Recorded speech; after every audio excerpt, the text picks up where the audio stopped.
Good evening. Welcome. Skeptics in the Pub Online. It's that time again. Skeptics on the Line, we are a collaboration of local skeptics in the pub groups from around the UK. And as you will learn tonight, there's also some international friends involved. By the way, we've checked with our lawyers. International friends are still legal to be had after Brexit, so we're fine on that side. My name is Gerald. I'm normally the MC of Skeptics in the Pub in Cologne, Germany.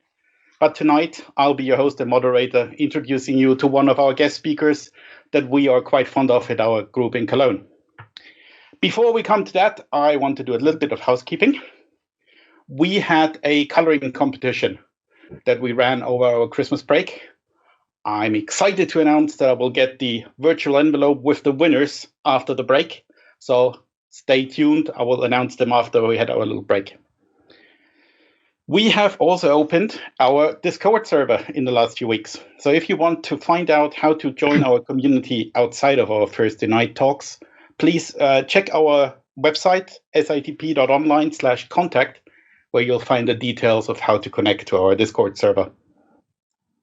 Okay, tonight we'll follow the usual format, a talk, a break, and then we have the Q&A. If you want to ask any questions, please go to sitp.online/ask, where you will be able to put up your questions. You will also be able to see questions others have raised, and you'll be able to vote them up. The link for that will be put into the Twitch chat repeatedly during the night, so don't worry if you can't remember it now.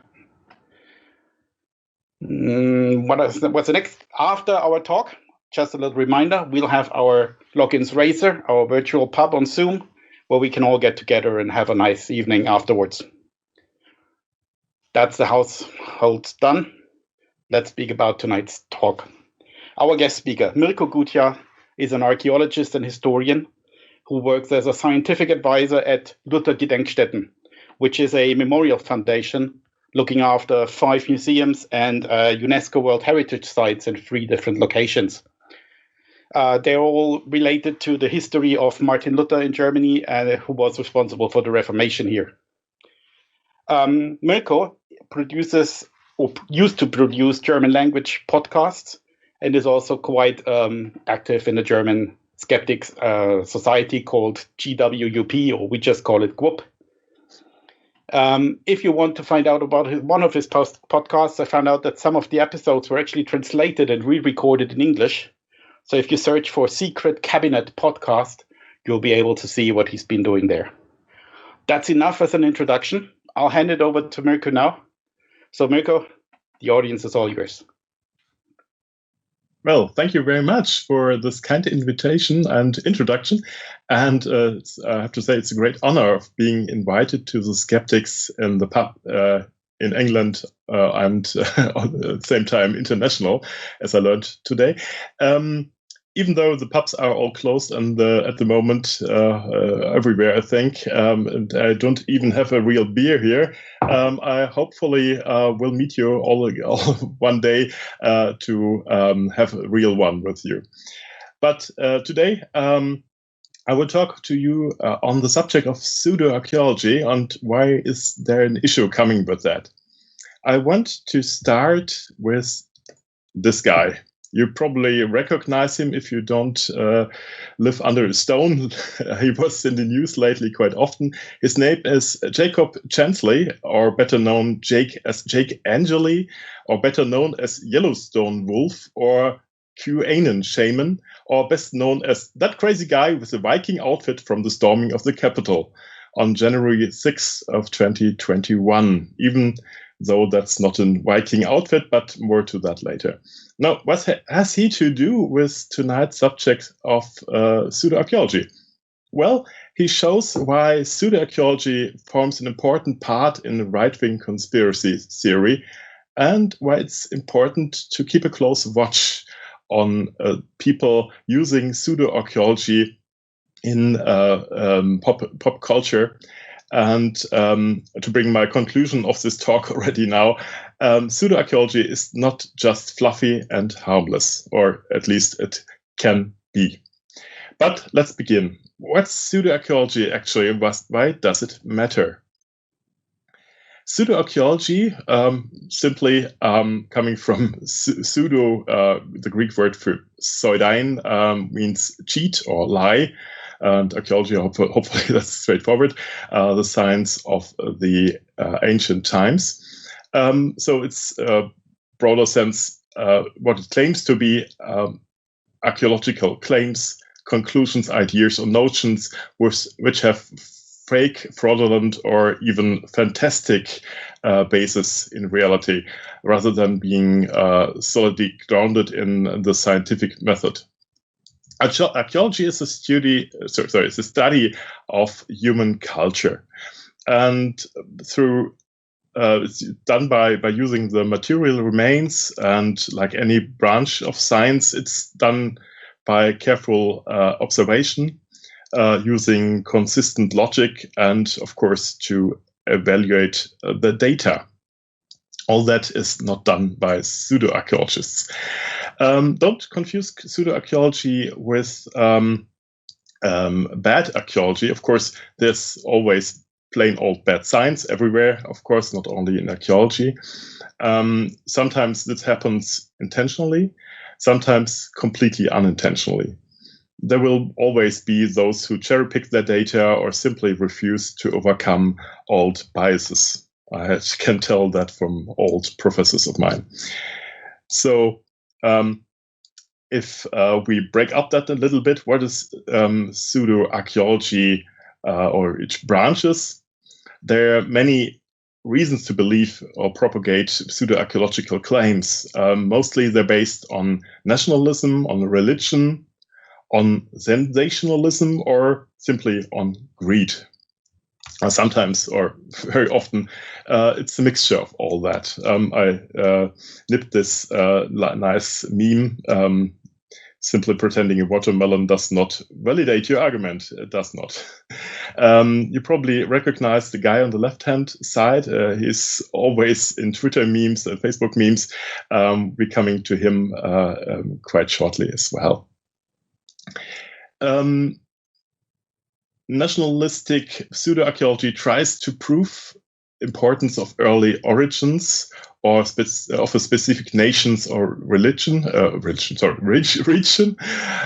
Religious pseudo-archaeology tries to prove events from ancient scriptures, which then show that already the scriptures are true, and of course then the belief which stands behind that.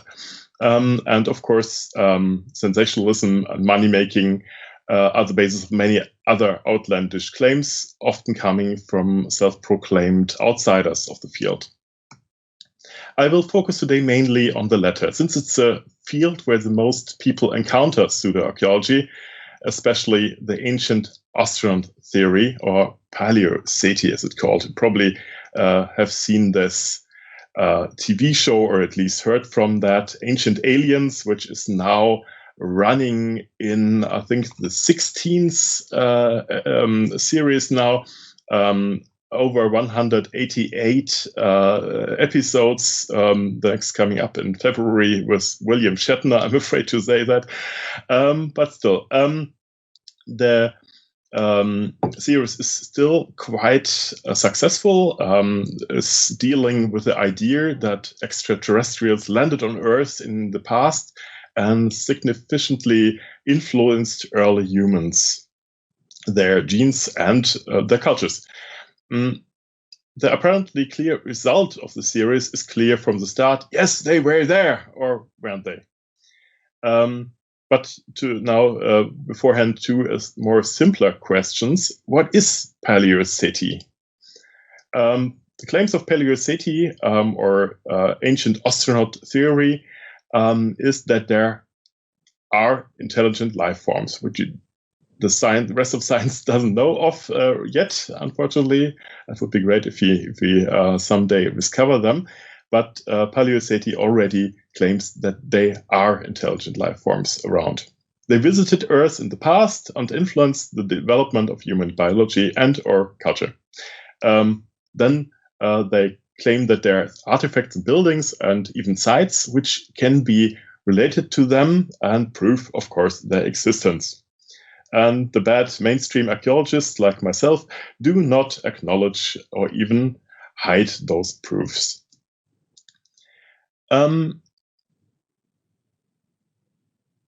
It's difficult to briefly outline the phenomenon of pre-astronautics or Paleocity, as I said. There's a multitude of theories and views on this topic, especially in the age of digitization. In principle, it's the point that people reject generally the accepted explanations of phenomena. Sorry, I got distracted by a Facebook message. In short, it's wrongly assumed from their perspectives that Homo sapiens would not be able to perform ancient miracles, as they say, in history. So, for instance, the pyramids could not be built, Stonehenge could not have been built by people themselves. They must have had help. And by whom, if not by a higher being, which is for them, of course, extraterrestrials. What else? Religious texts in particular, mostly creation myths like the one in the Bible, come into focus of pre-astronauts quite oftenly. They are often interpreted literally, and the events described in them are interpreted as actual happenings, which even most theologians don't do nowadays. Here, the achievement of historical critical text interpretation comes into play. Divine intervention is not interpreted as such in comparison to today's development as the action of highly developed technology. This makes pre-astronautic, as it were, a substitute religion, if you will. The myth is thereby actualized and yet does not lose relevance to community. This pre-astronautic myth also serves in various forms as historic image for so-called UFO or extraterrestrial intelligence religions. There are probably numerous. We don't know everyone involved in that, but sometimes they turn up in the news. For instance, sects or cults which then do something outrageous like the cult sect of Stargate, if you recall that in the 90s, which we're using pre-astronautic and all mixture of pop culture, and unfortunately committed suicide, thinking that they would now ascend to heaven or to the UFO or whatever. For the archaeology context of pre-astronautics is, for instance, much of importance, the idea of out-of-place artifacts, which were used as point out as alleged shortcomings of established science. This includes images or parts of anachronistic technology or objects that supposedly could not be produced without any means from the heavens, from extraterrestrial or whatever. Famous examples are the depiction of a light bulb in Egyptian sites of Dendera or the Nazca lines in Peru, for instance. Hang on. The theory I just showed to you, where does it come from, actually? Well, you probably all know Erich von Däniken, or Erich von Däniken, as he is called in German, and his series of books, which are multitude. I think it is now on the 25th or something. Lots of books.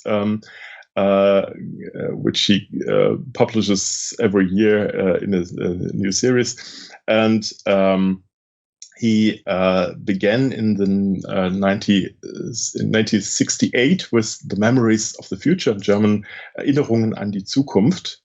And it started a kind of Dänikitis, if you want to, a mass phenomenon, which then influenced many other, which then later worked on the field of pseudo-archaeology.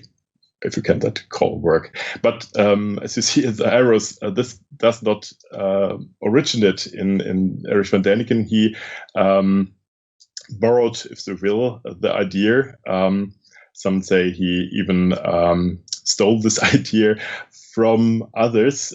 For instance, Robert Charroux, who wrote a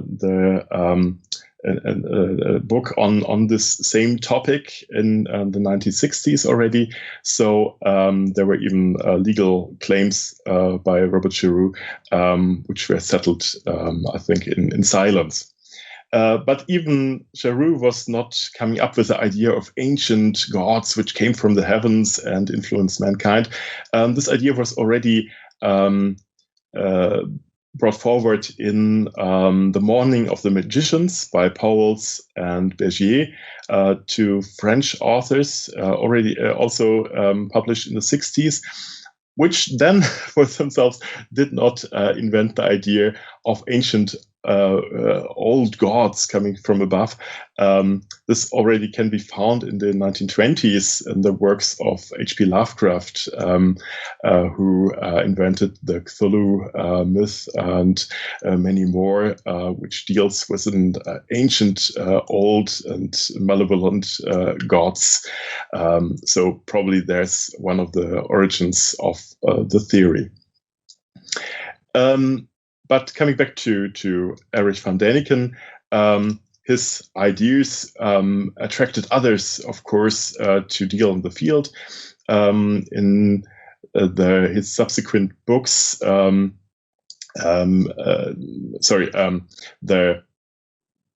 there was even a movie made on a documentary, if you will, based on the book, which was even then nominated for an Oscar in 1969.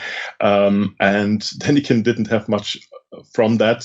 He was sitting in jail at the time because he was serving his time for fraud, as his time as hotelier, and he was needing quite a deal of money, which then apparently came from publishing his books. We maybe have one of the reasons why he published so many books. In his numerous books, Däniken takes up numerous allegedly inexplicable phenomena, or allegedly, and objects, and traces them back to the work of extraterrestrials. For then a quite a novel idea, at least in the pop culture. But of course, as I said, he borrowed that probably from older publications. Since his great success in the 70s, Däniken had continued to build on that.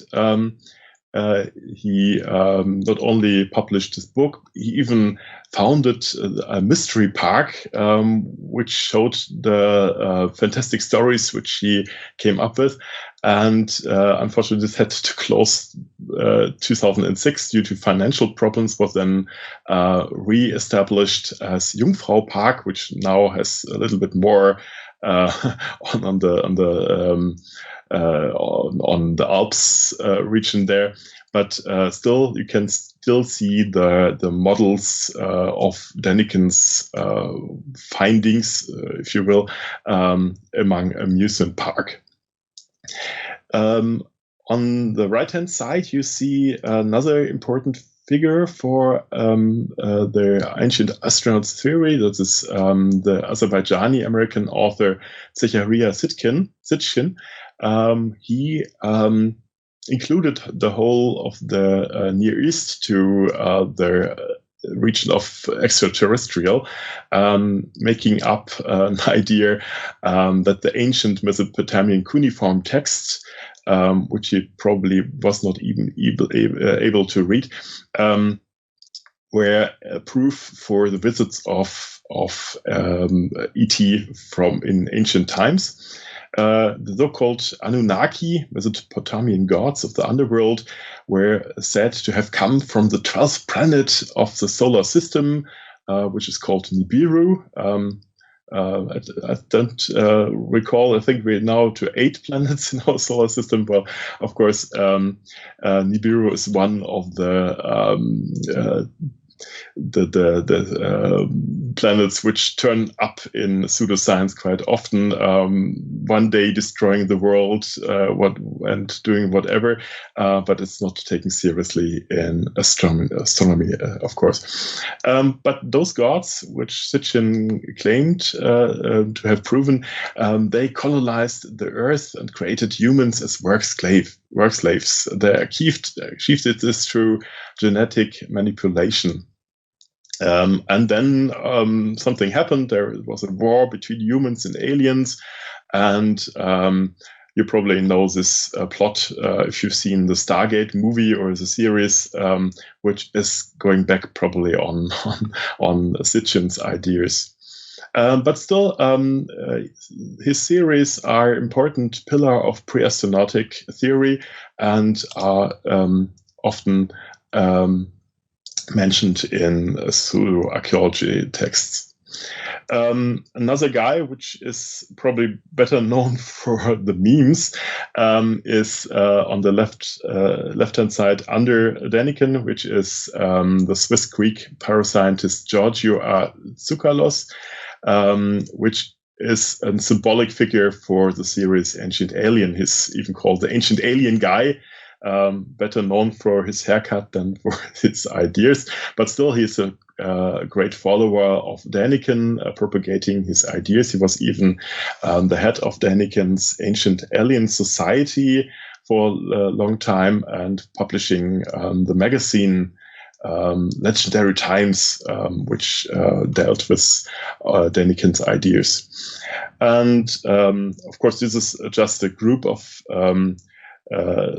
people from the field of pseudo-archaeology. I could fill that with even more, but I want to show you another one because I think he's one of the more unknown figures of Paleoceti or pseudo-archaeology, but he's also very interesting because you can watch many ideas which he collected from the other authors, and he's very interesting to look on because you can learn how to become a pseudo-archaeologist by him. We'll show you something later on. He was he's an entrepreneur in recycling scrap metals. He made his money from, but he's born in Bosnia. Did already call his name? He's Sam Osmanagic. He's famous for finding the Bosnian pyramids. I have to start a little bit earlier. He was with his money he made in scrap metal recycling. He made journeys to South America and was very smitten by the old ruins there and wanted to work in the field of pre-Columbian archaeology. He wasn't permitted to do actual archaeological work because he's missing academical background. So his gaze fell to his homeland, Bosnia. And very conveniently here, he found in 2006 that there is a pyramid directly at his hometown, Visoko. His lack of academical education did not hinder him to gain a title of a PhD or even later on even a chair of archaeology in the American University of Sarajevo. But if I tell you that in his thesis he claims that the Maya were descendants from aliens coming from the Pleiades, you probably see that he is deeply rooted in pseudo-archaeology as well, even with the title from the University of Sarajevo. Another hint that he's meddling in pseudoscience is his membership in the Russian Academy of Natural Science, not to be confused with the Russian Academy of Science. The Russian Academy of Natural Science seems to be more or less a title mill for pseudoscientists. More to Osmanagic and his Bosnian pyramids later. The individuals approaching here follow all the same principles. The question is raised whether there's a phenomena which has something to do with prehistoric or historical visits by aliens and their influence. They, in their works, they constantly repeat the questions on coming to the conclusion that there is no other possible explanation than extraterrestrial origin, or is it not? The ultimate statement is always kept vague on purpose. If you want to learn how to not to write scientific literature, my professor gave me in my study years the advice to look into Däniken, because you can learn quite a lot by his writings, but not for the content, but from the way he writes and how he keeps vague on purpose. The absence of real tangible evidence sets them even as an opportunity to bring in circumstantial evidence, which is then woven in an overall picture, which then ends in a kind of proof, if you will. This is quite theoretical at the moment. I want to show you some examples. Evidence for extraterrestrial influence on Earth. You see 4 sites which I chosen. Of course, there's many more. We can talk later in the question and answers what else there is on proofs, or so-called proofs, which are sometimes debunked quite easily. On the other hand, sometimes taking even longer. There's a nice saying in German which says it takes a scientist years to debunk things pseudo-scientists say in 5 minutes. The same is true here sometimes. We begin, of course, with Nazca. Nazca in Peru is, of course, very famous for its ancient geoglyphs, which were discovered by chance by an overflight in 1926. There are approximately 1,500 geoglyphs, mostly long lines. You can see them, and but also 70 or a little bit more zoomorphic designs. The combined length of all lines is over 1,300 kilometers, quite a lot. Above all, the UFO theories of Erich von Däniken have kept the kilometer-long lines and animals figurines in the conversation for long. So that's why they're famous. But of course, they are also very exciting evidence of ancient technology, which really existed. After all, the giant floor drawings seem to be recognizable only from the air. So it appears. So many pseudo-scientists have brought up the ideas of flying objects like hot air balloons, the more mundane explanation, or UFOs, which could be used to arrange those drawings. But contrary to popular belief, the majority of the geoglyphs can be seen from the Earth, can be from points on the side, which are a little bit elevated. For instance, here's another picture of one of the so-called runways, more later to that. But of course, little excurse here. Erich von Däniken claimed that there were runways for UFOs. He here in this quotation he says, "Well, people made fun of me when I saw the lines in Peru, which are called runways for spacecrafts." And people told me, no, spacecraft don't need any runways. Later, he claimed, I never claimed that the lines were used as runways by extraterrestrial intelligence. Of course, he never did. Just a few years ago, he did. But back to the elevated sites like this temple hill in Kuachi, very near to the geoglyph sites, which is a newly explorated temple. You can see by the many potsherds there, but no living quarters, no fireplace, and so on. That's all were used as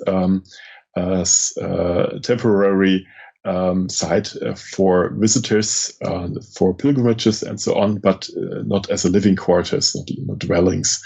So it's quite highly plausible that this place was used to look on the geoglyphs, especially on the rituals which were done there.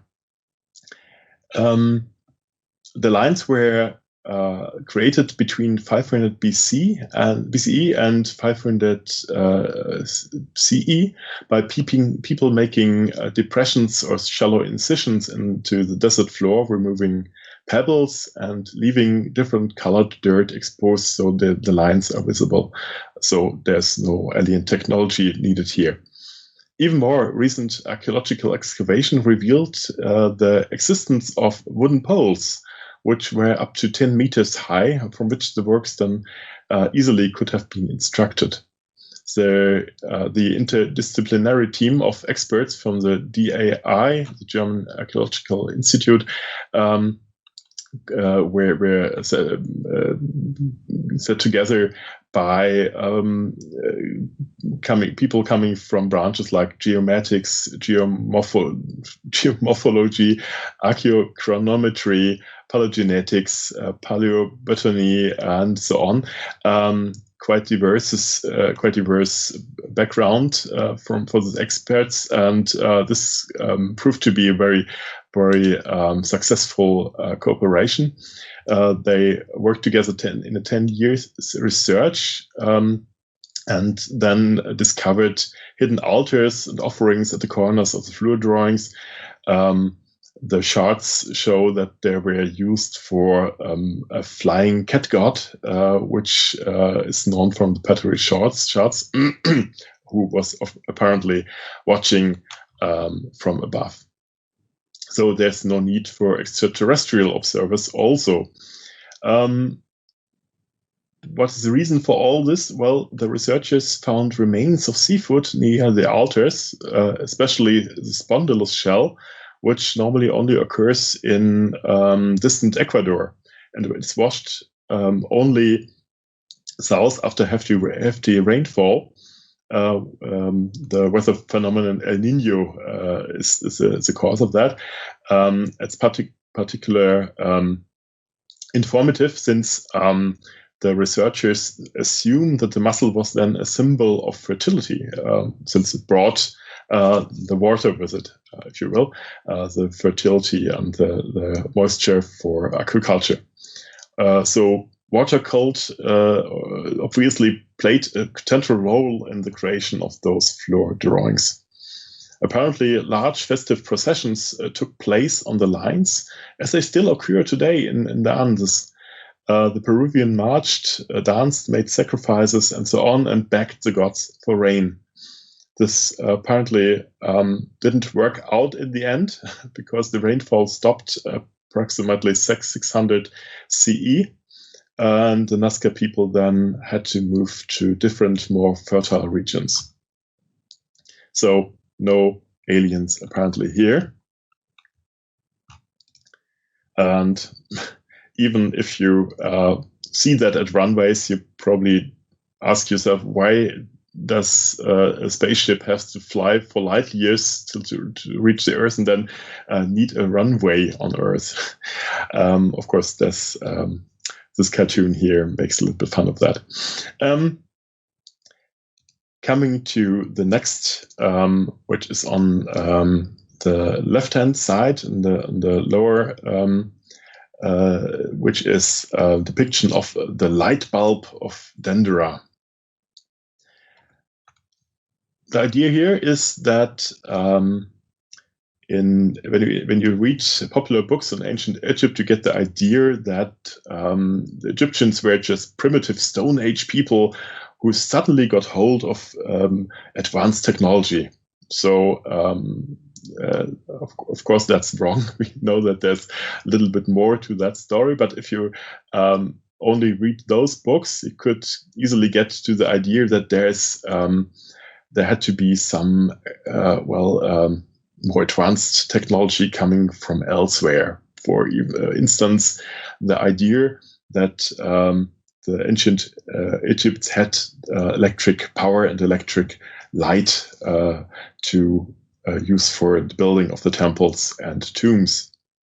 The lack of soot in the Egyptian temples was then proof for many pseudoscientists for the existence of electric light, since there was no evidence for oil lamps or other means of light. Of course, this is nonsense, because if you read the many written sources in the time, the hieroglyphs and the parchments, you will find out there's, of course, many sources for oil lamps, or, for instance, lists of wicks, which were handed out to the workers to use then underground. And also you have to be literally blind to go through Egyptian temples, missing all the thick layers of soot still there. Sure, most of this stems from later times, coming from peasants living in the derelict buildings, using them as stables or dwellings in the post-classic era, but also from visitors from ancient ruins. But also there is, of course, evidence for oil lamps in the time of the erection of those temples. Pseudo-archaeologists always point to a bas-relief, which you see here, from the Hathor temple of Dendera. On the first glance, it looks like the depiction of a giant light bulb. Däniken and co. are very fast in explaining that the relief is hidden deeply in one of the souterrain chambers, and this is a proof of a secret knowledge which only high priests were permitted to. In reality, it's just another of many reliefs in this building, and there's even more of that. There's another one in another chamber which is above ground, and there are even two similar ones in the same chamber called the House of Somtos. The depiction then led in the Jungfrau Park, which I mentioned earlier, to a kind of reconstruction, if you will, showing the giant light bulb powered by the Baghdad batteries. More to that later. Of course, this is doing great harm to the real science there. The Temple of Hathor is quite young. It was built in beginning 54 BCE, already in Roman times. Caesar was living already, and this temple is, of course, influenced not only by ancient Egyptian religious ideas, but also already by Hellenistic and other influences. And if you look in detail on the depictions of the so-called light bulbs, you will see that there's, of course, a mixture of ancient religious ideas. If you read the hieroglyphs, which are inscribed next to it, which makes things much easier, which shows, of course, a depiction of it, it's clear that this is a depiction of the birth of the sun god Hasmontus, which is born, seen as a serpent with a human head. You see them on the left-hand side. He's born every morning from lotus flower. Then in the night, he's traveling through the body of Nut, the god of the sky, and returning then next day to be reborn again. And the objects which are Next to it is, for instance, not a condensator, as it is claimed by pseudo-archaeologists, but that's a so-called jade pillar, which has arms here to hold this bulb or bubble, probably at the body of the queen of the sky. You see another depiction here on the right-hand side of a jet figurine, which is of course not a condensator, but of course rooted deeply in ancient mythology.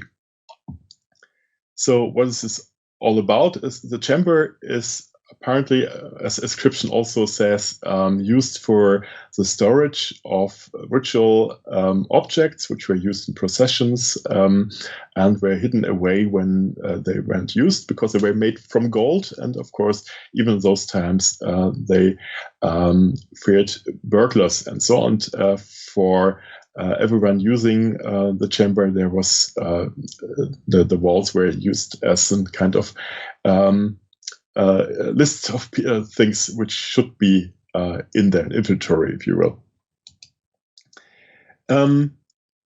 So no alien influence here. Coming back to the idea of the batteries, of course, how should a light bulb of this size be powered? There's the idea that there are batteries in ancient times as well. You see them here in the reconstruction. There's only one of those pots known, which was found in the, I think, 1920s in Baghdad, in the Museum of Baghdad, by an artist who wanted to draw some objects, and then he realized this pot could be of interest. He found out this was filled with an inlay of different metals and liquids, probably acid liquids. And he thought, well, that looks very much like the battery of my lamp, which I'm using, and this must be a battery. And of course, this works if you put together the right ingredients. It produces a voltage of 0.5 volts. But you could do that with a potato as well. So there are different means of doing something like that. It's not very much. If you wanted to power a normal battery of an handheld flashlight, you probably need 20 to power a battery power it for a minute or so. And it was calculated, if you want to work in an underground tomb for 2 years, they would need up to 250,000 of batteries like that. The place should have been littered with the remains of the used batteries, which it wasn't, of course, because it's not a battery at all. It's probably just a container for a spell or a curse, which is included into several containers, which had, of course, religious or mythological ritual context, and is probably not to be considered a battery at all. Even so, if it only was one, there are different ones which didn't work as containers. It did work only as containers, not as batteries, also in the Museum of Baghdad. So it's probably the wrong idea to have a battery here.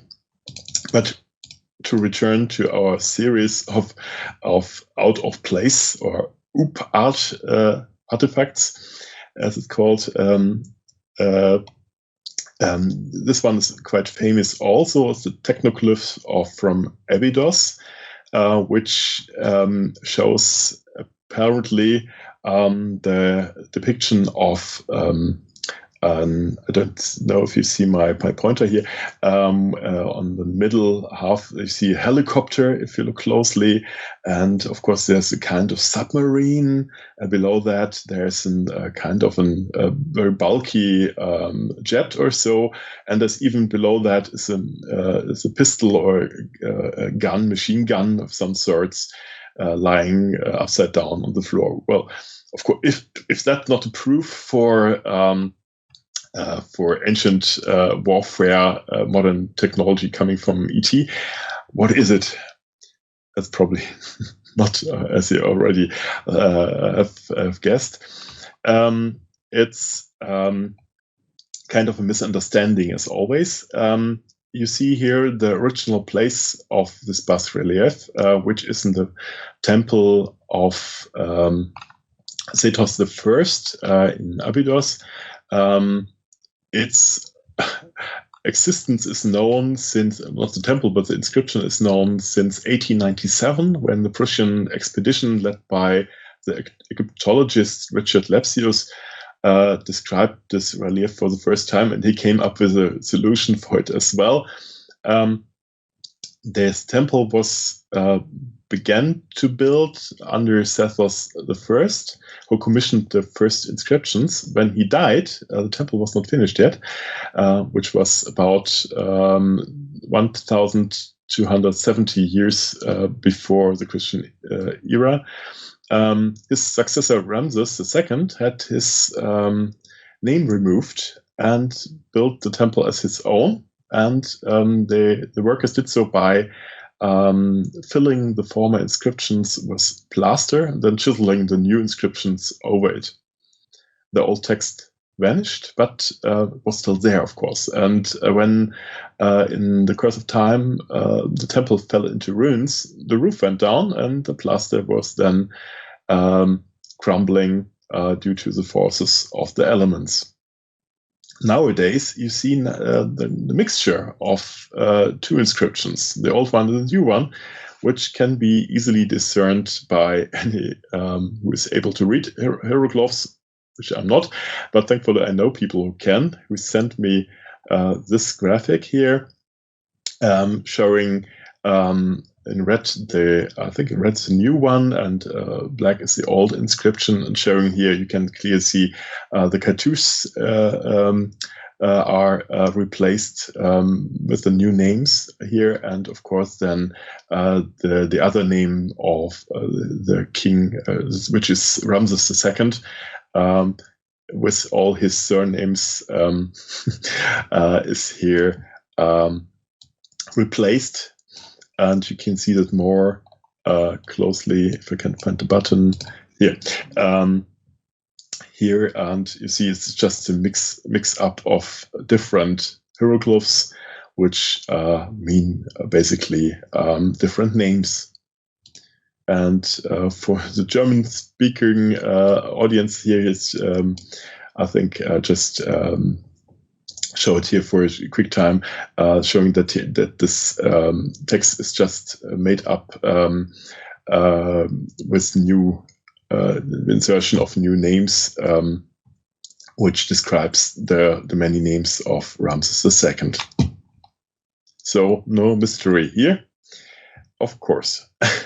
Now to one of the last examples, the pyramids of Bosnia. Here you can see one of the depictions of it. Well, that's an artist impression, of course, because the original one does not really look like a pyramid anymore, as it is claimed, especially claimed by people like Semir Osmanagic, which I mentioned earlier. He discovered Erbanis, this pyramid, which was sitting just next to his hometown Visoko. And he has, of course, discovered this is the oldest and, of course, the highest pyramids of the world.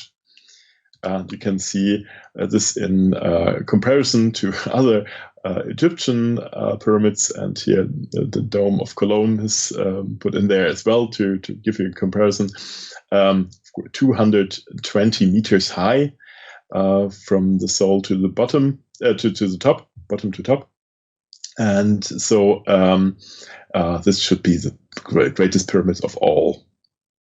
And of course, it's not.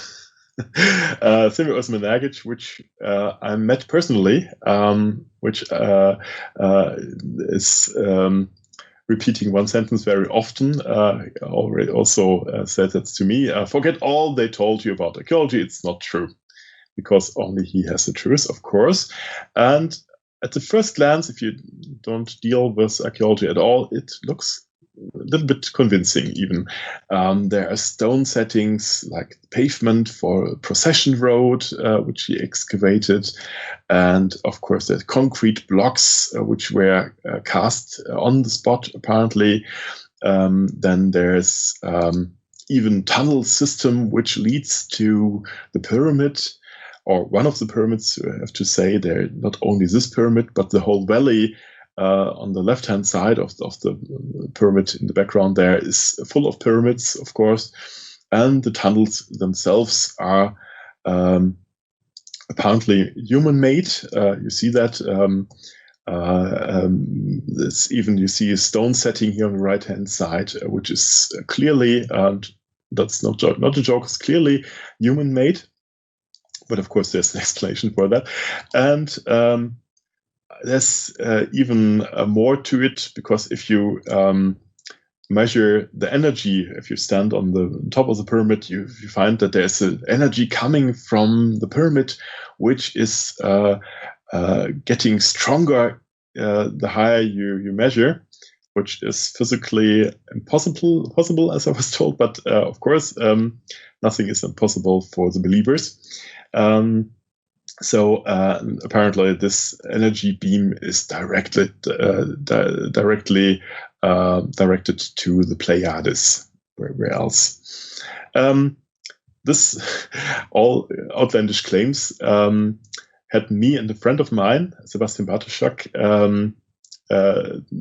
brought to Sarajevo and to Visoko. We made a travel there and wanted to see the pyramids for ourselves, because one of the many growls Osman Agic and the other pseudo-archaeologists have with the mainstream archaeologists, as they call us, is you don't even watch, you don't even come and see the evidence for yourself. So we came there, thought maybe it's a waste of time, and kind of wasn't not.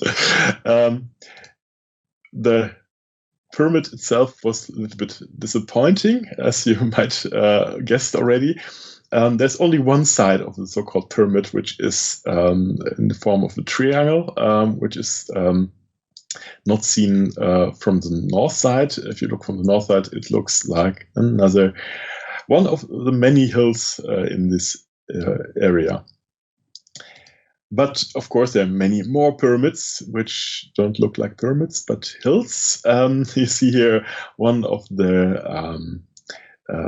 maps of the region. Of course, it's littered here with pyramids: pyramid of the sun, pyramid of the moon, pyramid of the god of love, of the Bosnian dragon, and of Mother Earth. Well,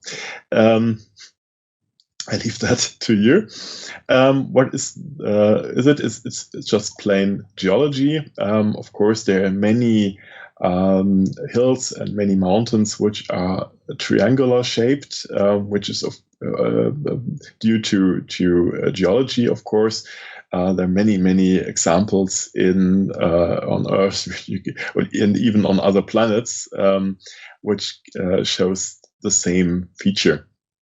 And if you look closely on the so-called pavements, this is also appearing elsewhere, which is due to the breaking of layers of stone, sandstone, for instance, but also other stones, which form the appearance of hand-laid plasters.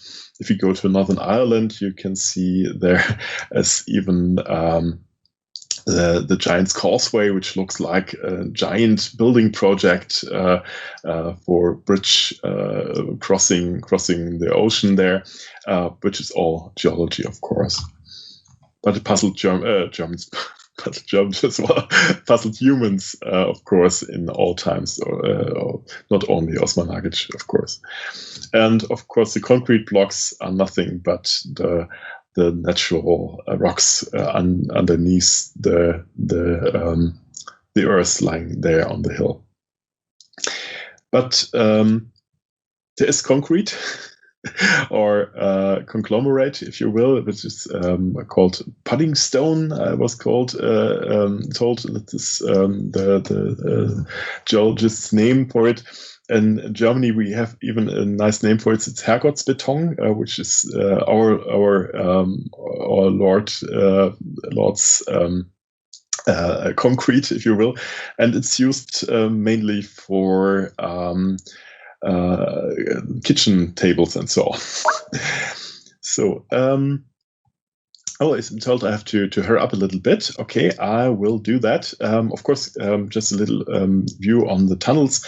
Of course, they are man-made because they were used for mining in the 19th century. So no riddle to that. Osman Nagic here is a quite professional using the media for his ideas, for propagating the ideas. But of course, he's only one of the many pseudo-archaeologists in this field. Now, where's the harm? Of course, you can say this is harmless. It's just some ideas of some folks. They can sell books to those which are believing all this stuff. But of course, there is harm. For instance, this gives archaeology a bad name, if you will. Archaeology is not the hunt for treasures or the sensations, but it's hard work. It's the context which is important. Here's a view of my own workspace, which I used several years ago, and the magazine of an archaeology museum. You have hundreds of thousands of potsherds of finds which form the background, the context of the culture which you are dealing with. And if you only look on one of the shards, you don't see the whole picture. You have to see the context of it. On the other hand, pseudo-archaeology destroys real archaeology. For instance, here there is a castle.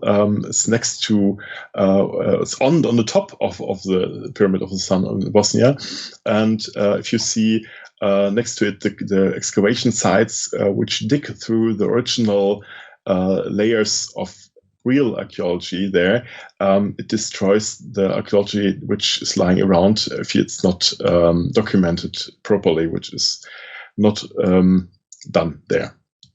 And of course, it does great harm to the place itself. It attracts, of course, all believers, which brings a little bit money to the town. But Osman Nagic there, for instance, has the hotel there in his hand, if you will, and only trying to get the people there, not to the locals. And locals which we spoke to there, they were very disappointed with his influence there. Short view on souvenirs from there. I even have one souvenir bought there as well. But it does not go to the locals, but mostly to Osman Nagic. And it attracts more weirders, finding pyramids all over the place. Here, for instance, in Göppingen, there's one in South Antarctica, where there's now found in Serbia and where else. Of course, it's all rubbish. So what's the issue then? How to become a pseudo-archaeologist? Theory first, then the evidence fitting to your theory, no matter how vague it is. Ignore all contradicting evidence, stay vague, only ask questions, so you can be confronted with the evidence, and ignore all other research. Ignore chronological and cultural context, blame mainstream archaeology for fails, lack of funding, lack of public recognition to them, and if logic fails, aliens. And what's the issue? Of course, there's racism behind it. If you claim that the great sites of the ancient people could only be built by the help of extraterrestrials, you do great harm to the people really doing the work there. They were seen as primitives, and even their descendants are sometimes seen as primitives. If you look closely most of the times those sites are not in the Western culture, but mainly in Africa, in China, in South America, where sometimes the pseudo-archaeologists see the people today as primitive. Here, for instance, Erich von Däniken claiming that the Negro race, if he calls him, N-word, is the whites are superior to them, and of course they were created by an extraterrestrial race as a mistake, and then they made the whites for better purposes. So it's deeply racistic in the core. And coming back to the crazy guy from the riots here, he is also meddling with pseudoscience here. You see the tattoos from his breast here, Viking tattoos, showing that he's rooted in deeply in a white superior myth, which is using Norse mythology there. If you look into his videos from Great Awakening, and you see the Q map showing all the lies in the world, the so-called lies. And if you look closely, you find here the Bosnian pyramids, Göbekli Tepe, ancient aliens, and so on. You see all the same stuff coming up with the racists and the white supremacists everywhere. Even in Germany, if you see Vikings running around with a swastika on their shields, it's an issue. So what's to take home from this talk? Of course, look closely on pseudo-archaeology. Pseudo-archaeology is not harmless. It's a basis for many outlandish claims, which then forms the basis of many other conspiracy theories. Thank you for coming here. I think I'm running out of time now, and thank you for listening. Wow. Sorry. That was a sprint towards the end. It was. Thank you very much, Mirko. That was quite interesting. I think I heard that we had a lot of comments in our chat. So yeah, thank you very much for that. We will now have a short break for everyone to either get a drink, a new one, or get rid of the last one, or whatever else needs doing now. We'll be back by about 8:15. While we're gone, just a little reminder, you can ask questions that we will discuss after the break. Again, the link is sitp.online/ask, but I'm pretty sure you will also find it in the Twitch chat. And you can put your questions there. You can vote on questions that have already been put up. So help us to find out which are the questions you want to see answered first. And other than that, I'll see you again at 8:50 UK time. Thank you.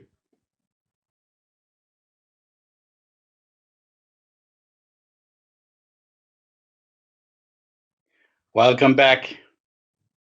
As I had promised, I got an envelope with the winners of our drawing competition. We didn't have many drawings to review, but we still got a list of winners. So here we go. I'm happy to announce that the following people have won. We've got Ella Barrett, age 5, Rowan Barrett, age 8, and we also had Sihan, apologize if I mispronounced the name, and Brighton Williams. I'm not adding the age of the other two because they are beyond the kids' age, so I thought I'm going to drop that. We will contact all of them and send them their prizes. Thank you very much for joining us. We might try to do something like that in the future again, but we're not sure yet. But thank you for everyone who took part. Good. Bringing Mirko back online, please. Let's have a look at the questions. Just a little reminder, one last time. Questions can be asked if you just follow the link sitp.online/ask. And there you can also do some last-minute adjustments to the rating of the questions in case you want to pick those that you really want to have answered. So, Mirko, let's start us off with an easy one. What things should I bury that would be most useful to future archaeologists? Text, maybe. Your diary would be nice. As I come across objects, I'm very fond of things with inscriptions on them because they have not only the object itself, but it has also shows what the owner or the maker of the object thinks about it, and so it's probably useful to if you bury yourself with something, bring some text with you. Okay. Or whatever. I think that would be very useful for future archaeologists.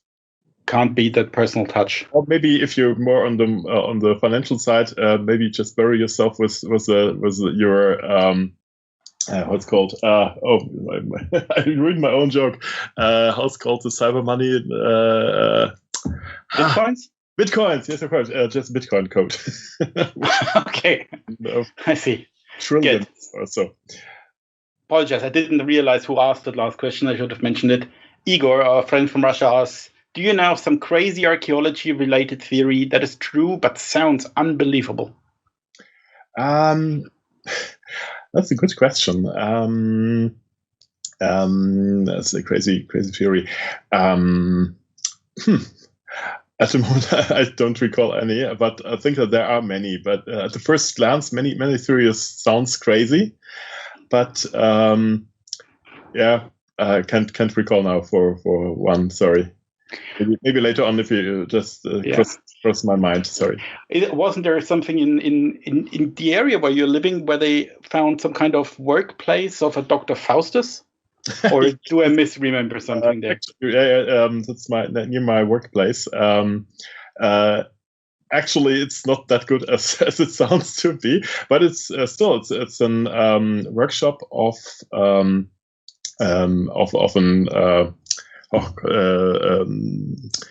alchemists apparently, but. Okay. Also, even though he was in the area, he was there between 1525 and 1532, I think, and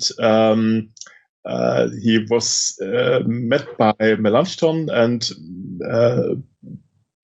didn't want to Luther didn't want to meet him because he thought he's a necromant and wanted to curse him or something. But just a couple of years ago, they found a workshop there by an excavation full of glass shards from alchemist vessels. And at first glance, it looked like the workshop of Dr. Faustus, even having a vessel with a small dog inside, the remains of a small dog. But probably this was the workshop for pharmacists, which used then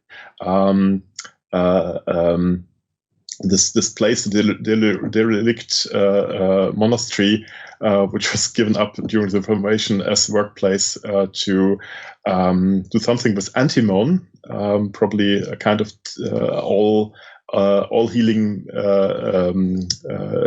medication or something. Okay.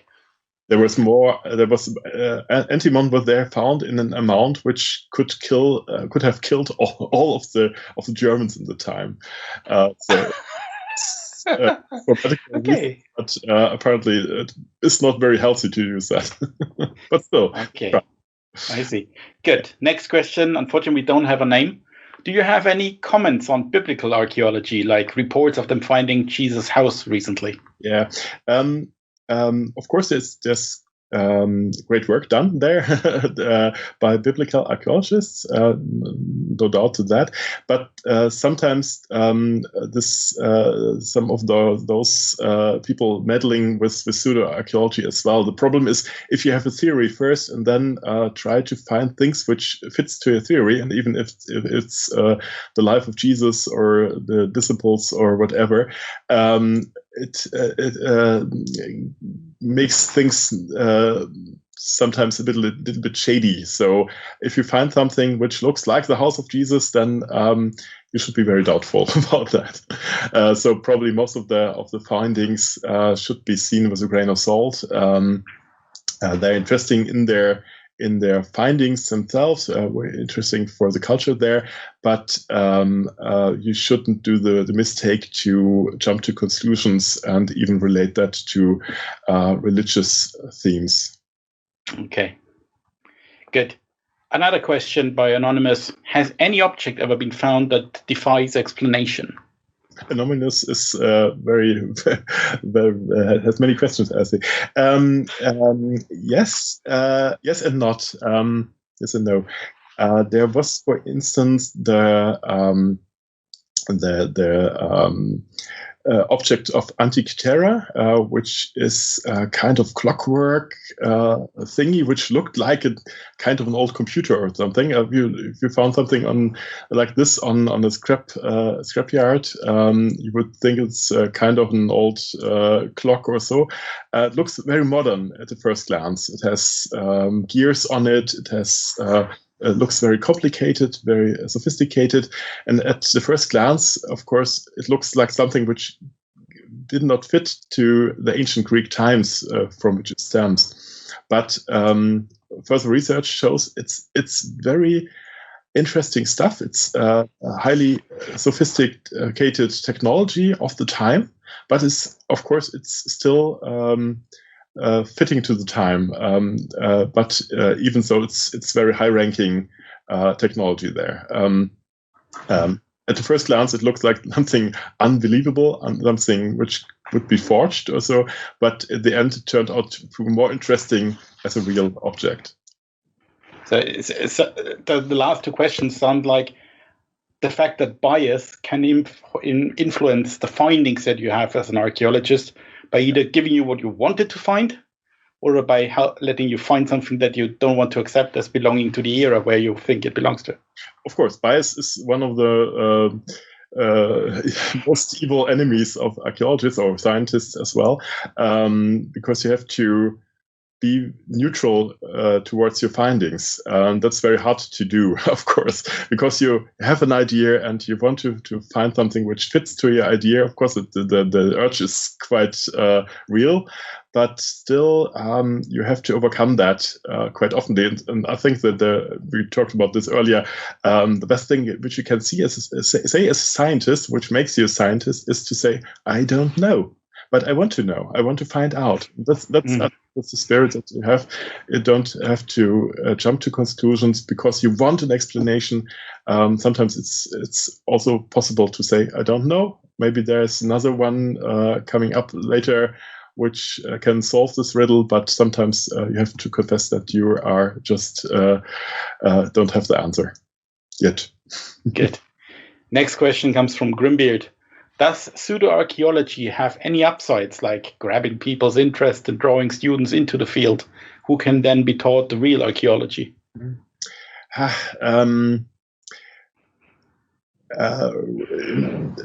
Yes, I met a guy in Bosnia who came from pseudo-archaeologist background and then turned to the good side, if you will. But I think it's the wrong way around because it's very hard to overcome your biases, your pseudoscience beliefs. If you invest too much already in one of your topics, in one of work in the topics, it's very hard to confess that you were wrong at the time. So even the longer you dwell in the field, the longer you the harder it is to get out of that because you wasted time, years of work and so on. So it's very hard to stand up and say, well, I was wrong all the time. It happens sometimes. It's very hard to do. Does it attract other people? Yeah, maybe. Many people I met, many archaeologists I met, say, well, they started by looking into the books of Erich von Däniken as students, and then later on they were interested in the field, wanted to find Atlantis and so on, and found out that the real archaeology side is much more interesting than all the fantasies. Okay. Is it fair to say that pseudo-archaeologists always look for the sensationalist stuff? Yes, of course, but not only pseudo-archaeologists tend to do that as well, unfortunately. Okay. That comes, it's a system failure, if you will. Archaeology is funded mainly by the public, and if you want to get more funding, you need more public interest in your topic. We have many examples of people propagating sensational finds, which were not so sensational at all, and then forgetting all the other stuff. But sometimes apparently have to do that. Some people are very successful for doing this, and on the other hand, still doing the real archaeological work. This can work, but I think it's the wrong way to do that. Because in the end, you end up having the urge, having the need to always find sensational items, and disregarding the normal, so-called normal archaeology. Yeah, good. Next question comes from Nadia. Do you have a cat god watching from above? And if yes, can we see it, please? I think she's referring to the items behind you in your shelf. I have a cat in my household, and I think he sees himself as the god here. As all underlings doing all stuff for him.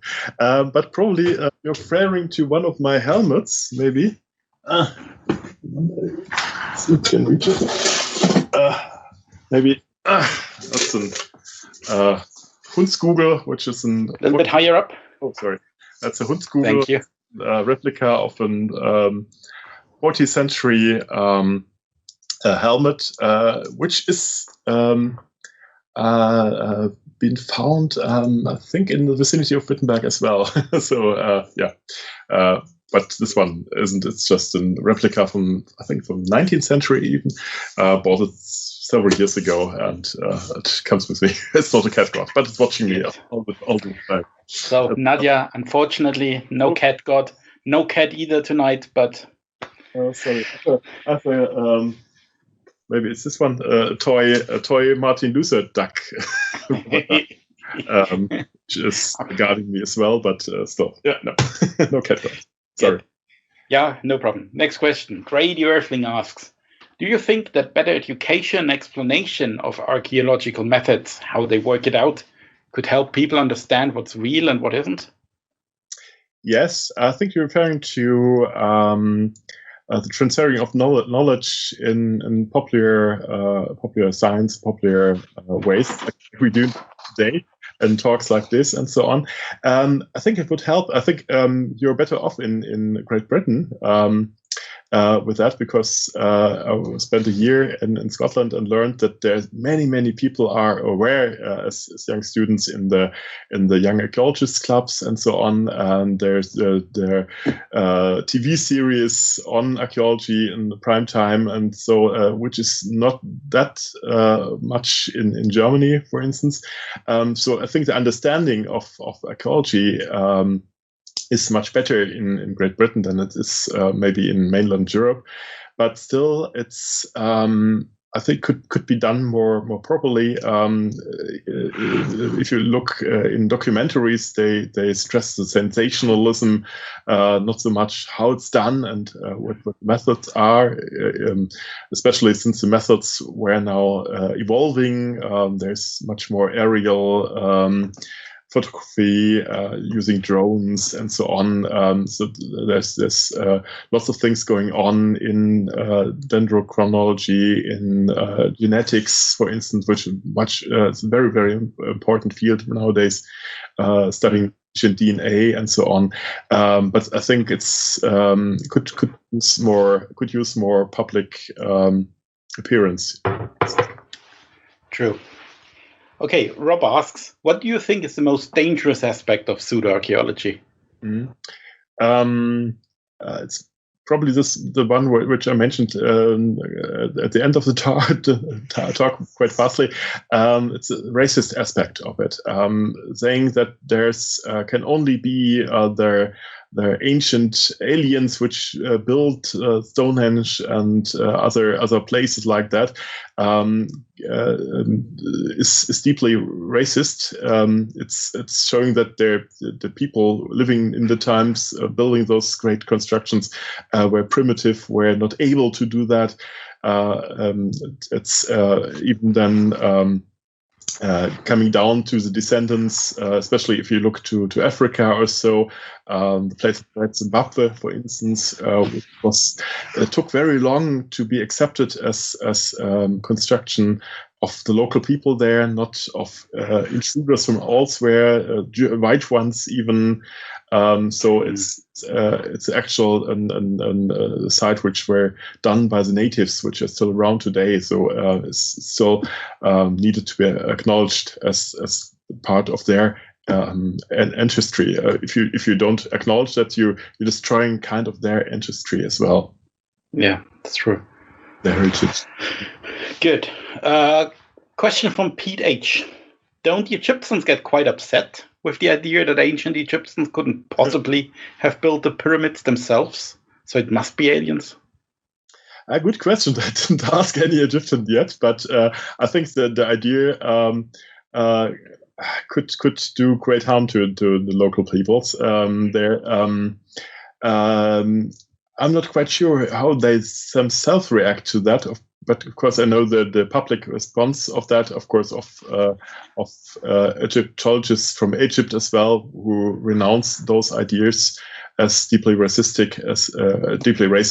as well. So they are upset, apparently. Okay. At least science. Yes, rightly so. Yeah. Good. Rob asks, is there a favorite pseudo-archaeological idea that you've come across? The favorite one? It's hard to choose. It's like choosing your favorite child also. Well, it's hard to say. I like the idea of the light bulb of Dendera. I believed that myself when I was quite young. I read about that in one of the books of Däniken, I think. And the idea is great, of course, to say, well, the ancient Egyptians were so great that they invented something which was invented later again, and so on. Yeah, of course, I like that. But of course, the reality is quite different. And as I always say, reality is more fantastic than the fantasy among them. Yeah. Good. Next question. Do you have a favorite OOP art? Oh, it's the same question, basically, isn't it? It comes down to the same question. Yeah. What's there? How it's called? This I like this so-called what is it called? The London Hammer or something. It's basically a hammer which was found inside a stone, which is then dated and thought to be coming from very, very early Earth tectonic times. It turns out to be, of course, just a 19th century hammer which was dropped in the mud, and the mud became hard, and so it ended up in the stone, which is quite a nice story, and something which is easily debunked, but still odd. And it's quite true. Yeah. Good. Okay, Andrew got a question. What motivates a sensible person such as yourself to debunk such harmless stupidity? And he asks, it is harmless, right? You answered the question yourself. Thank you for saying that I'm a sensible person. I hope to be. It's not harmless. Especially in the last year, we've seen the uprise of right-wing supremacists in whole of Europe. You remember Anders Breivik, for instance, who shot several people on an island in Sweden, Norway, who was deeply rooted into pseudo-archaeologists, but also pseudo-historian and whatever ideas. And the idea of a super soldier, which is also driving Jack Angeli, was rooted in him as well. If you read, which I try not to, but still had to read through his manifests, this idea is coming up from the idea that there's ancient origins of the white race, and sometimes then you have, if you're an archaeologist, you have to oppose those ideas. I think it's a firm belief of myself, so I'm dealing with those things to show the dangers of that. That's a very good point. Okay, Rob McD asks, the Bosnian pyramids seem to be inspired by real Mexican sites. Oh, Rob, why are you doing this to me? Teotihuacan and Cholula, specifically. Is this right, or is he imagining things? I'm very thankful that you pronounced it. I tend to read it normally. The sites are, at least the idea that the Bosnian pyramid, so-called pyramid, is a Mexican temple hill or something like that, is quite similar to the Mexican sites. It's true. That's because Osman Nagic was working or was visiting more or less Mexican sites in his early career, and his thesis is dealing with the Maya and thinking that the Maya culture is the oldest culture in the world, dating back 10,000s of years and so, and coming from Pleiades. And so, of course, he finds a pyramid which looked like this because he thinks it's the same culture, same influence from extraterrestrials or even extra dimensionals. If you talk to him when the camera and the microphone is off, it shows that the ideas which he's dealing in is a mixture of everything, like the QAnon movement itself is also coming from reptiloids ruling the world and chemtrails which are around to dominate us all and whatever. And of course, he is mixing up all ideas which he encountered in the Bosnian pyramid as well, like Mexican origin, or at least the same origin for the Mexican sites. Okay. We've got another question by somebody who didn't give us his name. That's why it's marked as anonymous. Do whatever you want with that question. What is the oldest thing? That's a hard question, actually. Because where do you start? What's this thing? Is a stone tool, which is just a pebble, which an early human picked up to hit another on the head. Is it a tool, or is it just a stone? Actually, the first stone tools probably are the oldest things we know of. Coming from the Paleolithic era. I'm not sure what the oldest is nowadays. I think, of course, the sites in Africa might be the oldest ones, but I'm not sure about that. Sorry. But this changes quite often. But I think the place that the Leakeys discovered the early humans, does it already have stone tools? I'm not sure. Good question, but I keep that in mind. I have to look that up myself. That's one of the points where I have to say I don't know really, but I want to find out. Thank you for this hint. I will look that up. Good, and I think we're down to our last question. On the lighter side, if you had to become an evil archaeologist, what pseudo theory would you promulgate for fame and fortune? Well, that's a good question. Who doesn't say that I am not an evil archaeologist already?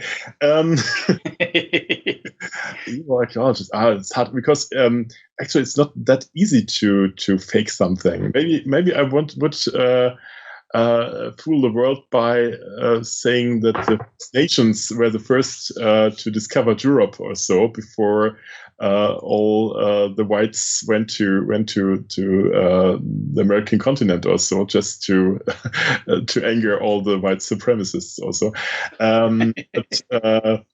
Yeah, that would be nice to do, actually. Are you sure there's money in that? Well, could be. No, probably isn't. But a good question. You have a great audience here. Very clever one. Have to think about this idea. Maybe you find me in a few years propagating the sensational find which changes history at all. Yeah. We'll have a word with you then. Yeah. Good. Okay. Thank you very much, Mirko. You're welcome. I've got a few more things maybe to finish this off with.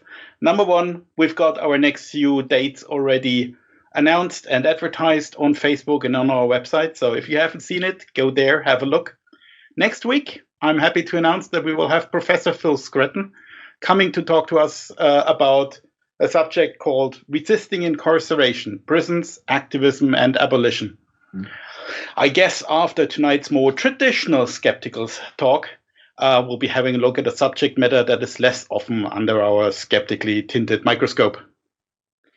Well, as I mentioned before, once we're done here, we'll open the Lock-ins Razor, which is basically our virtual pub on Zoom. Details will be in the chat window. I hope to see many of you there. Before we go, I want to thank a few people.